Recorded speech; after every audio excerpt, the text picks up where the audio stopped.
Okay, so let's pick up again with Ayah 3. Uh, so, fa, of course, means so, and sabbih.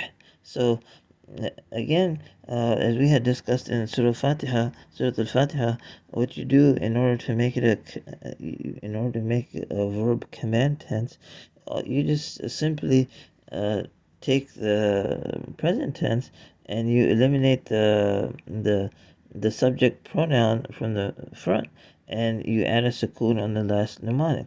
So, for example, sabbaha would be the present tense would be yusabbihu, where you add a ya or a noon depending on the person that's being talked about. You eliminate uh,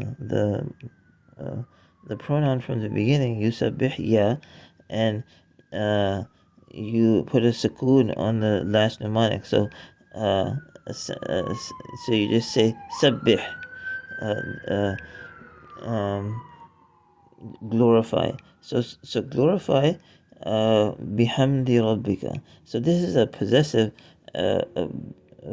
preceded by a preposition. So sabbih, uh, it can uh, it can it usually takes a preposition, uh, and the one that it usually takes is be or li. But here in this case, it's be. So so which means with. So glorify the name of your Lord, bihamdi rabbi, with His praise. So glorify with His praise. So hamd is praise, of course, and rabbika is Lord, and it's being attached to a suffix, second person singular pronoun, which is referring to the prophet. You know, and of course it's referring to all of us, but it's just since he's talking, Allah subhanahu wa ta'ala is talking to Rasulullah, he's telling him that, so glorify with the praise of your Lord, Rabbika. Hamdi, okay. Now, so Hamdi, the last letter takes kasra, because it's coming after the article of luring, which is B, and then Rabbi, of course, that's the added two parts, so it always takes a kasra.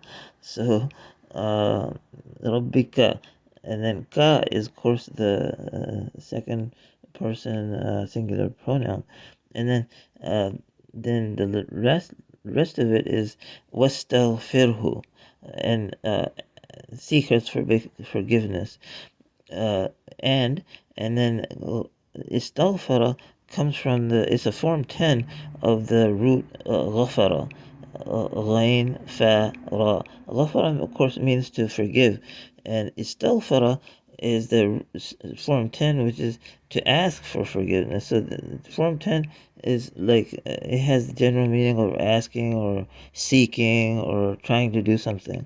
So in this case, it means ask for forgiveness from him, who.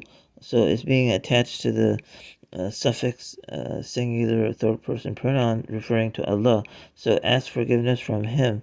So again, in order to make the command tense, you take the present tense, which would be, for example, yastaghfiru or nastaghfiru or astaghfiru, and you eliminate the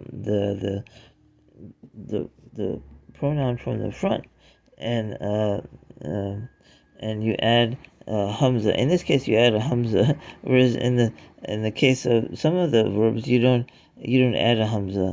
Like for example, form 2, you don't have to add a hamza, but in all the other forms, most of the other forms, you add a hamza in the beginning, uh, and so here you add a hamza. Uh, and it's actually called Hamzatul Wasl because it depends on what's coming before it or what's coming after it. So here, since wa comes before it, it just connects directly to the scene. Wastaghfir. And the last, of course, the last mnemonic gets a sukoon, and here the first the the first letter after the Hamza gets a sukoon, uh, which we had discussed briefly in Surah Al-Fatiha. So let's stop there.